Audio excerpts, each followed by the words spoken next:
अस्सलाम वालेकुम, मैं आपका भाई मुबीन अहमद और हमारा ये 3 मरला का सिंगल स्टोरी खूबसूरत सा घर तैयार हुआ है जहाँ पर आपको पेंट का और वॉलपेपर का बड़ा खूबसूरत काम है। मार्बल फ्लोरिंग बड़ी ज़बरदस्ती मिलेगी। इस टाइम इस करके मैं दूसरे बेडरूम के अंदर मौजूद हूँ जहाँ पर आपको ये भी विद अटैच बाथ के साथ मिलता है। यहाँ पर 6 फीट हाइट तक टाइल सीट की ऑप्शन तमाम एसेसरीज कंप्लीट इंशाल्लाह मिलेंगी और वेंटिलेशन एरिया यहाँ पर आपको मिलेगा। मोटर पंप इंस्टॉल होगी, ठंडे गर्म गीजर वाली वायरिंग प्रॉपरली हमने इंशाल्लाह करवा कर देनी है। आरसीसी लेंटर वाला घर है। साथ में इस घर का गराज, इस घर में आपको गराज रीजनेबल साइज का मिलता है। इजीली आपकी छोटी गाड़ी मेहरान आल्टो पार्क हो सकती है।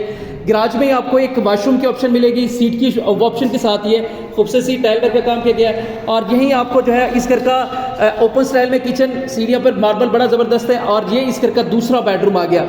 लोकेशन की बात कर ली जाए तो New Green City Housing Society Gajubatta Ahlu Road Lahore में घर वाक़ है। बाकी मजीद डिटेल मजीद मालूमात के लिए भाई का चैनल सब्सक्राइब करें और मुकम्मल तफसीली मालूमात फ़ोन पर ले सकते हैं।